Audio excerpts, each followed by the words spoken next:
what's up, guys? How y'all doing today? Well, baby, if you are Wack 100, baby, the baby oil bandits better run. They better hide. Y'all, what am I talking about? Wack 100 is fulfilling his promise to literally have some fun with the baby oil bandits, or as I'm calling it, the Sean, John, the Diddy boys. Y'all, if you don't know what I'm talking about, Diddy's progeny, his offspring, while he was in jail facing charges for obstruction of justice and doing everything else except for building the realm of hell, right? Like he was facing charges for everything. They decided that they were going to send a message to Ray J. Now, many people do think, again, this is opinion, speculation, do it for what you want, think that that was a message to not just Ray J, but anybody that was down with their father that thinks that they're going to turn around and start talking about him,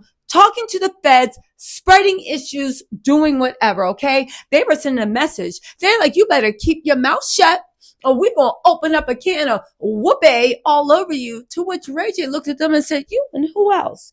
You got Mighty Mouse Justin in the corner. Christian, baby, he just lost, scared, and confused. Somebody called someone to talk to him. I don't know what's going on. And Quincy, baby, worry about I'll be sure in that book that the feds have actually subpoenaed, okay? But he was like, you and who?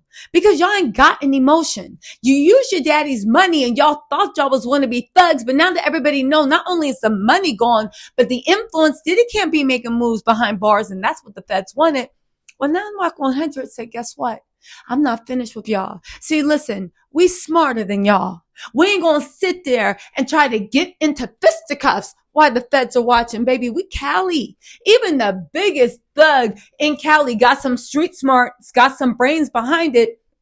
You know, they said, oh, we going to get you by exposing your business. Now, listen, Wack 100 said this, and take it with a grain of salt, because Wack 100 just be talking sometimes. But baby, this talk is extremely amusing. This has not been independently verified, although Wack 100 is asserting that these claims are 100% true. He said Justin got the same proclivities as his daddy. He don't just look like Sean. He into the same stuff.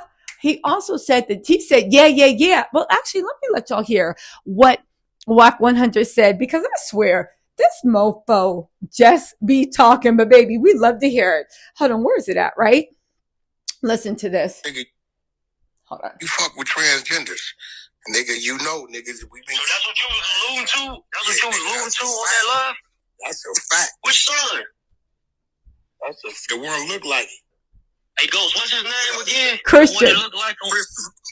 That's Christian. Christian, yeah. And the other one ain't his. See, you want to leave us alone, us that been around. No, nigga, you fuck with... He said, Christian, like the thing, to which I will say this, all jokes apart. That's what I mean with Wack 100. He always take it too far. Who cares if he likes trans women or trans men for that factor? I don't know if they're talking about trans men or trans women. Who honestly cares? Love who you want to love. That's not a drag to me. All right. My concern is it consensual? Do they know what they're doing? Are they being respected? That's my concern. And that's a concern anybody should ask when you walk into the Combs household. But get this. Did you see that stuff when he said, and the other one ain't his? And everybody in the comments was like, we've been known that Quincy ain't his. Baby, ain't nobody talking about Quincy. He talking about Justin. He talking about the rumors between Justin and Wolf. Now, clock this tea, okay? I did an interview with Gene Deal. Please make sure y'all follow it.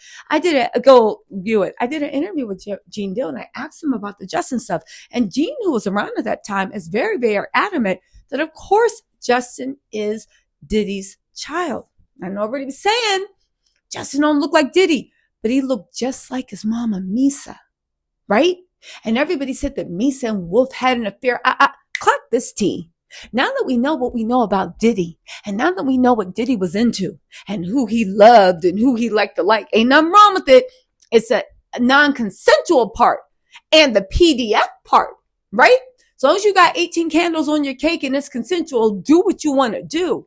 But clock this tea. Has anybody ever thought that the reason Justin looked so much like Wolf is because Misa looked like Wolf? And has anybody thought that one of the reasons he might have been attracted to Misa with her cute little blonde pixie is because at certain times when the light hit it just right and it was dim enough and he was sitting it from the back and seeing how that thing sit. Has anybody ever thought that Diddy might have been into the fact that Misa looked like his best friend, that Misa looked like Wolf? Everybody again, clock this tea, and I'm being serious. I would never suggest that Misa would ever do anything to do that. Back then in the 80s, Gene Deal always said Misa was a class act. She was a lady. She wasn't in dudes that slimy stuff, but Misa wasn't with that type of party. You guys, we're missing the obvious. Maybe Diddy was attracted to someone that looked like his best friend Wolf. Because maybe Wolf wasn't drinking Ciroc. Actually, Ciroc wasn't even invented back then. Maybe Wolf knew not to take the Diddy special. And that was one of the main things that drove him to Misa. And that's how Justin came out looking like his best friend, because his mama looked like his best friend. Again, I don't know. At the end of the day, it is what it is. Anyway, y'all, listen, they said this whole beef is far from over. They said Ray J and Wack are not letting this go. And now that Diddy's whole empire has been weakened, listen, Wack 100 gonna let that chopper sing, and he's already letting people know some of their tea. But at the end of the day, come on, Wack, you knew better for this. This tea's a little stale. I know you got it in you. Go on and put your ear to them Cali streets. See what them Combs boys is really, really up to. Let us know something that's really going to make a difference. I know you don't like cooperating with the feds, but if you put it on Instagram, is it really cooperating with the feds, or is it just giving people information they need to know? Y'all, let's see what actually happens. I will say this, right? People can say what they want. Ray J knew how to handle it. Just like he called Wack to embarrass them and say he wants an apology. And people are like, oh my God, Wack was like one of the worst friends. He said, don't put this online. And I said, y'all got to stop. That Wack is, I think, y'all got to stop this dog and pony show between Wack 100 and Ray J. Ray J knew Wack was going to do that. He wanted Wack to do that. There's a reason why Ray J has been able to play this whole little Brandy's little brother, naive, innocent thing for decades. He knows how to keep his hands clean, which is more than I can say for them Combs boys. Y'all listen. I hope that little kerfuffle or whatever it was with Ray J was worth it, because please believe the feds have taken notice. And please believe the feds are going to bring this up in Diddy's bail hearing on November 4th. And please believe, he bet not ever, ever, ever be out on the open streets, because if his sons that ain't got no motion, that are light as a feather, stiff as a board out there on Halloween acting up, what you think he gonna do to the rest of us? I'm being serious. Last thing, which I thought was so interesting, right?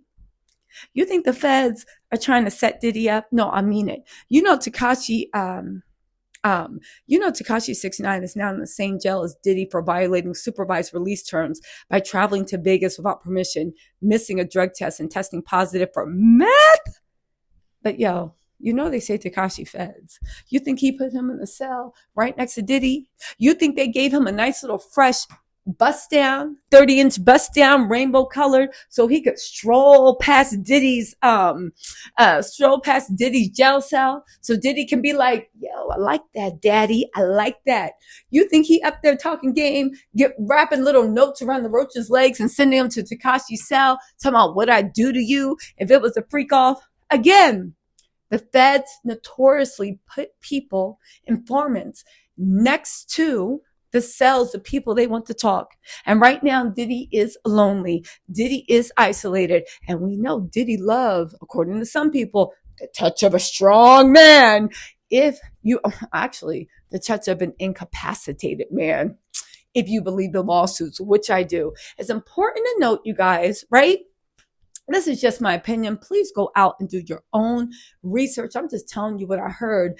But also, these are allegations. Diddy has not been proven guilty. However, I do believe these allegations, they sound very factual to me, but we are going to have to wait till a court of law happens to actually see what's going on. Y'all, listen, tell me what you think. Tell me what you think about my, like, one of the reasons Diddy was so into Misa is because he looked like Wolf, because he couldn't get close to Wolf. At least not like that. Anyway, y'all, let me know what you think in the comments. If you want more info on that whole Wolf, Diddy, Misa situation, go ahead and watch my interview. Just put in Tisa Tell, Gene Dell interview in the search. It'll come up. Lickety split. All right, y'all. Talk to y'all later. Bye. Oh, yeah, I'm going to be live later. Talk to y'all later. Bye.